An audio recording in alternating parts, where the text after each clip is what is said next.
రెడ్డి ఈ జన్మకు అంటాడు ఆ రెడ్డి ఆ మాట.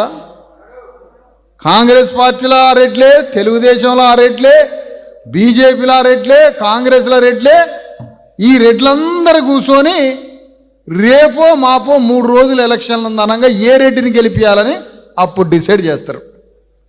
ఏ రెడ్డిని గెలిపించుకుందాం మనమంతా. వీళ్ళ బతుకి పార్టీలు ఉన్నాయా? ఒక పార్టీని నీతి న్యాయం ఉన్నోడు నమ్ముకుంటాడు, పార్టీ మారడు. ఓ పార్టీ అంటాడు, కానీ ఇలా బతుకులకు పార్టీలు ఆడి నీతి జాతి లేనివాళ్ళు కదా వీళ్ళకి. ఇవాళ ఒక పార్టీ, రేపు ఒక పార్టీలు ఉంటారు.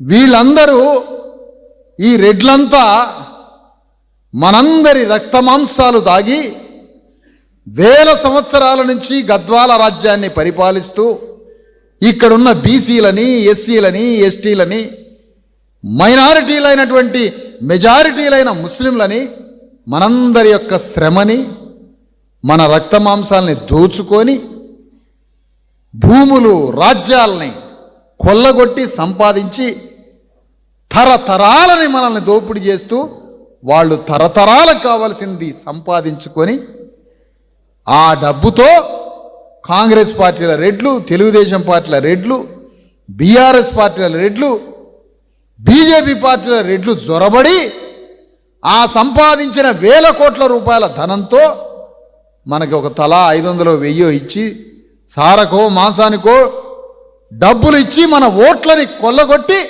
మళ్ళా గద్వాల రాజ్యాన్ని రెడ్ల సామ్రాజ్యంగా మార్చుకోవడానికి ప్రయత్నిస్తున్నారు ఈ ఎన్నికల్లో కూడా.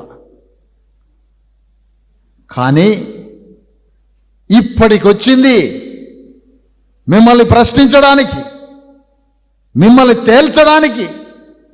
100,000 సంవత్సరాలుగా మీరు మమ్మల్ని దోచుకుంటున్న ఈ మొత్తం జీవితాన్ని సమీక్షించి మీరు ఎందుకు మమ్మల్ని దోపిడీ చేస్తారు?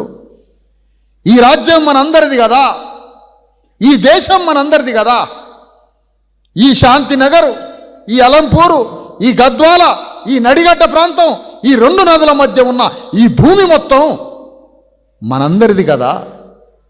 సూర్యకిరణాలు ఎవడి సొత్తు కాదు, గాలి ఎవడి సొత్తు కాదు, భూమి కూడా ఎవడి సొత్తు కాదు. ఈ భూమి మనందరిదని చెప్పిండే అంబేద్కర్. ఒక్కడు పరిపాలించడం ఏంటి? రెడ్డి రావులు అనేటువంటి 100కి 5% లేని వాళ్ళు ఈ రాజ్యాన్ని పరిపాలించడం ఏంటని ప్రశ్నించడానికి ప్రశ్నల